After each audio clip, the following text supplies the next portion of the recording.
Hi, everyone. As promised, we're starting today with The Magician's Nephew, the first in the series called The Chronicles of Narnia by C.S. Lewis.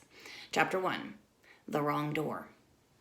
This is a story about something that happened long ago when your grandfather was a child. It is a very important story because it shows how all the comings and goings between our own world and the land of Narnia first began.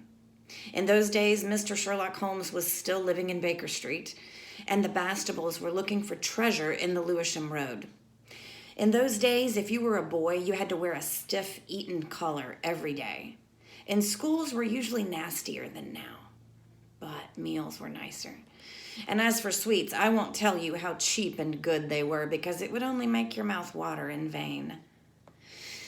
And in those days, there lived in London a girl called Polly Plummer. She lived in one of a long row of houses which were all joined together. One morning she was out in the back garden when a boy scrambled up from the garden next door and put his face over the wall. Polly was very surprised because up till now there never had been any children in that house, only Mr. Catterley and Miss Catterley, a brother and sister, old bachelor and old maid, living together. So she looked up, full of curiosity. The face of the strange boy was very grubby. It could hardly have been grubbier if he had first rubbed his hands in the earth, then had a good cry, and then dried his face with his hands. As a matter of fact, this was very nearly what he had been doing. "Hello," said Polly. "Hello," said the boy. "What's your name?" "Polly," said Polly. "What's yours?" "Diggory," said the boy. "I say, what a funny name," said Polly. "It isn't half so funny as Polly," said Diggory. "Yes, it is," said Polly. "No, it isn't," said Diggory. "At any rate, I do wash my face," said Polly, "which is what you need to do, especially after—" And then she stopped. She had been going to say, "after you've been blubbing," but she thought that wouldn't be polite. "All right, I have then," said Diggory in a much louder voice, like a boy who was so miserable that he didn't care who knew he had been crying. "And so would you," he went on, "if you'd lived all your life in the country and had a pony and a river at the bottom of a garden and then been brought to live in a beastly hole like this." "London isn't a hole," said Polly indignantly. But the boy was too wound up to take any notice of her, and he went on, "And if your father was away in India and you had to come and live with an aunt and an uncle who's mad, who would like that? And if the reason was that they were looking after your mother, and if your mother was ill and was going to die." Then his face went the wrong sort of shape, as it does if you're trying to keep back your tears. "Oh, I didn't know. I'm sorry," said Polly humbly.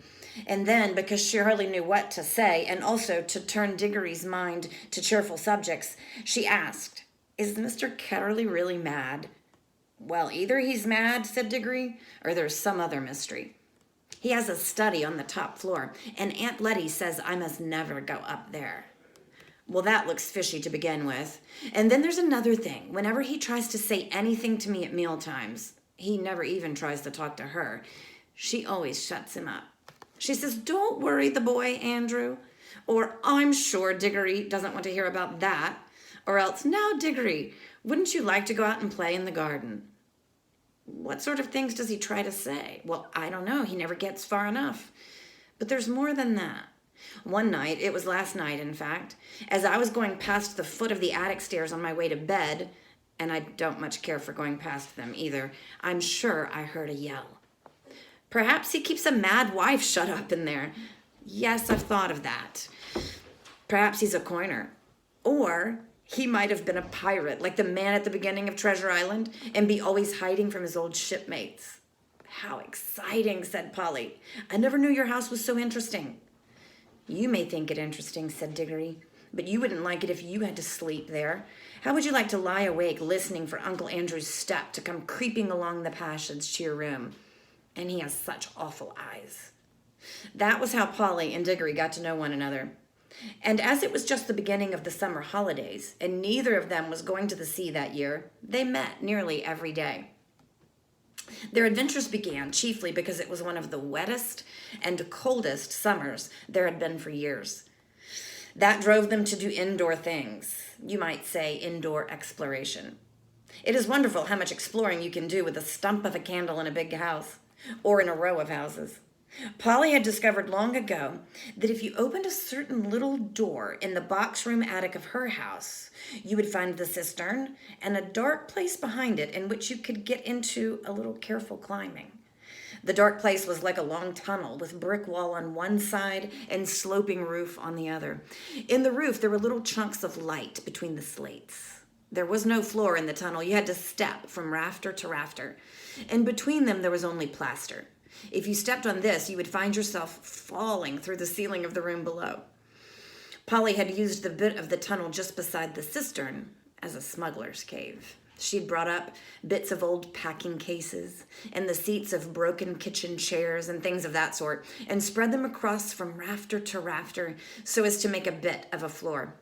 Here, she kept a cash box containing various treasures and a story she was writing, and usually a few apples. She had often drunk a quiet bottle of ginger beer in there. The old bottles made it look more like a smuggler's cave. Dickory quite liked the cave. She wouldn't let him see the story, but he was more interested in exploring. "Look here," he said. "How long does this tunnel go on for? I mean, does it stop where your house ends?" "No," said Polly. "The walls don't go out to the roof. It goes on. I don't know how far." "Then we could get the length of the whole row of houses." "So we could," said Polly. "Oh, I say." "What? We could get into the other houses." "Yes, and get taken up for burglars? No, thanks." "Don't be so jolly clever. I was thinking of the house beyond yours." "What about it?" "Why, it's the empty one. Daddy says it's always been empty ever since we came here." "I suppose we ought to have a look at it then," said Diggory. He was a good deal more excited than you'd have thought from the way he spoke. For of course he was thinking, just as you would have been, of all the reasons why the house might have been empty so long. So was Polly. Neither of them said the word haunted, and both felt that once the thing had been suggested, it would be feeble not to do it. "Shall we go and try it now?" said Diggory. "All right," said Polly. "Well, don't if you'd rather not," said Diggory. "I'm game if you are," she said. "How are we to know when we're in the next house but one?" They decided they would have to go out into the box room and walk across it, taking steps as long as the steps from one rafter to the next. That would give them an idea of how many rafters went to a room. Then they would allow about 4 more for the passage between the 2 attics in Polly's house, and then the same number for the maid's bedroom as for the box room. That would give them the length of the house. When they had done that distance twice, they would be at the end of Diggory's house. Any door they came to after that would let them into an attic of the empty house. "But I don't expect it's really empty at all," said Diggory. "What do you expect?" "I expect someone lives in there in secret, only coming in and out at night with a dark lantern. We shall probably discover a gang of desperate criminals and get a reward." "It's all rot to say a house would be empty all those years unless there was some mystery." Daddy thought it must have been the drains," said Polly. "Pooh. Grown-ups are always thinking of uninteresting explanations," said Diggory. Now that they were talking by daylight in the attic instead of by candlelight in the smuggler's cave, it seemed much less likely that the empty house would be haunted. When they had measured the attic, they had to get a pencil and do a sum. They both got different answers to it at first, and even when they agreed, I'm not sure that they got it right. They were in a hurry to start on the exploration. "We mustn't make a sound," said Polly as they climbed in again behind the cistern. Because it was such an important occasion, they took a candle each. Polly had a good store of those in her cave. It was very dark and dusty and drafty, and they stepped from rafter to rafter without a word, except when they whispered to one another, "We're opposite your attic now," or "This must be halfway through our house." And neither of them stumbled, and the candles didn't go out. And at last they came to where they could see a little door in the brick wall on their right. There was no bolt or handle on this side of it, of course, for the door had been made for getting in, not getting out. But there was a catch, as there often is on the inside of a cupboard door, which they felt sure they would be able to turn. "Shall I?" said Diggory. "I'm game if you are," said Polly, just as she had done before. Both felt that it was becoming very serious, but neither would draw back. Diggory pushed round the catch with some difficulty. The door swung open, and the sudden daylight made them blink. Then, with a great shock, they saw that they were looking not into a deserted attic, but into a furnished room. But it seemed empty enough. It was dead silent. Polly's curiosity got the better of her. She blew out her candle and stepped out into the strange room, making no more noise than a mouse. It was shaped, of course, like an attic, but furnished as a sitting room. Every bit of the walls was lined with shelves, and every bit of the shelves was full of books. A fire was burning in the grate. You remember that it was a very cold, wet summer that year. In front of the fireplace, with its back toward them, was a high-backed armchair. Between the chair and Polly, and filling most of the middle of the room, was a big table piled with all sorts of things. Printed books, books of the sort you write in, ink bottles and pens, and sealing wax and a microscope. But what she noticed first was a bright red wooden tray with a number of rings on it. They were in pairs, a yellow one and a green one together, then a little space, and then another yellow one and another green one. They were no bigger than ordinary rings, and no one could help noticing them because they were so bright. They were the most beautiful, shiny little things you could imagine. If Polly had been a very little younger, she would have wanted to put one in her mouth. The room was so quiet that you noticed the ticking of the clock at once. And yet, as she now found, it was not absolutely quiet either. There was a very, very faint humming sound. If vacuum cleaners had been invented in those days, Polly would have thought it was the sound of a hoover being worked a long way off, several rooms away and several floors below. But it was a nicer sound than that, a more musical tone, only so faint that you could hardly hear it. "It's all right. There's no one here," said Polly over her shoulder to Diggory. She was speaking above a whisper now, and Diggory came out, blinking and looking extremely dirty, as indeed Polly was too. "This is no good," he said. "It's not an empty house at all. We'd better leave before anyone comes." "What do you think those things are?" said Polly, pointing at the colored rings. "Oh, come on," said Diggory. "The sooner—" He never finished what he was going to say, for at that moment something happened. The high-backed chair in front of the fire moved suddenly, and there rose up out of it, like a pantomime demon coming up out of a trap door, the alarming form of Uncle Andrew. They were not in the empty house at all. They were in Diggory's house and in the forbidden study. Both children said, "Oh," and they realized their terrible mistake. They felt they ought to have known all along that they hadn't gone nearly far enough. Uncle Andrew was tall and very thin. He had a long, clean-shaven face with a sharply pointed nose and extremely bright eyes and a great tousled mop of gray hair. Diggory was quite speechless, for Uncle Andrew looks 1,000 times more alarming than he had ever looked before. Polly was not so frightened yet, but she soon was. For the very first thing Uncle Andrew did was to walk across to the door of the room, shut it, and turn the key in the lock. Then he turned round, fixed the children with his bright eyes, and smiled, showing all his teeth. "There," he said. "Now, my fool of a sister can't get at you." It was dreadfully unlike anything a grown-up would be expected to do. Polly's heart came into her mouth, and she and Diggory started backing toward the little door they could come in by. Uncle Andrew was too quick for them. He got behind them and shut that door too, and stood in front of it.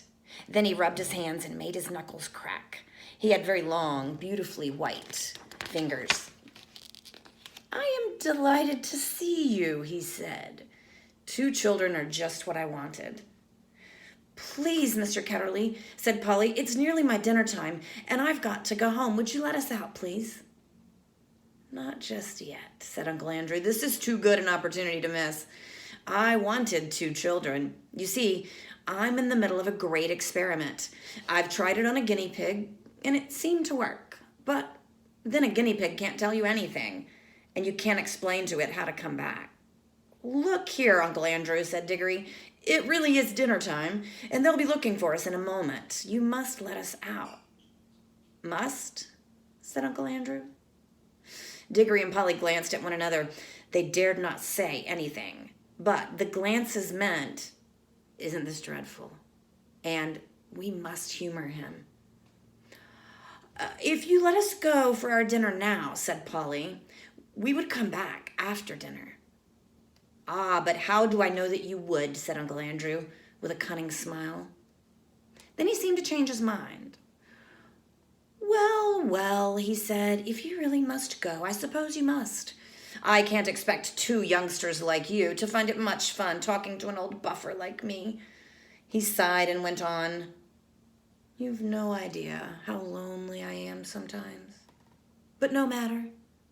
Go to your dinner. But I must give you a present before you go. It's not every day that I see a little girl in my dingy old study, especially, if I may say so, such a very attractive young lady as yourself. Polly began to think that he might not really be mad after all. Wouldn't you like a ring, my dear? Said Uncle Andrew to Polly. Do you mean one of those yellow or green ones? Said Polly. How lovely. Not a green one, said Uncle Andrew. I'm afraid I can't give the green ones away, but I'd be delighted to give you any of the yellow ones with my love. Come, try them on. Polly had now got quite over her fright and felt sure that the old gentleman was not mad. And there was certainly something strangely attractive about those bright rings. She moved over to the tray. Why, I declare, she said, that humming noise gets louder here. It's almost as if the rings were making it. What a funny fancy, my dear, said Uncle Andrew with a laugh. It sounded a very natural laugh, but Diggory had seen an eager, almost greedy look on his face. Polly, don't be a fool, he shouted. Don't touch them. It was too late. Exactly as he spoke, Polly's hand went out to touch one of the rings, and immediately, without a flash or a noise or a warning of any sort, there was no Polly. Diggory and his uncle were alone in the room. Join me tomorrow for Chapter 2.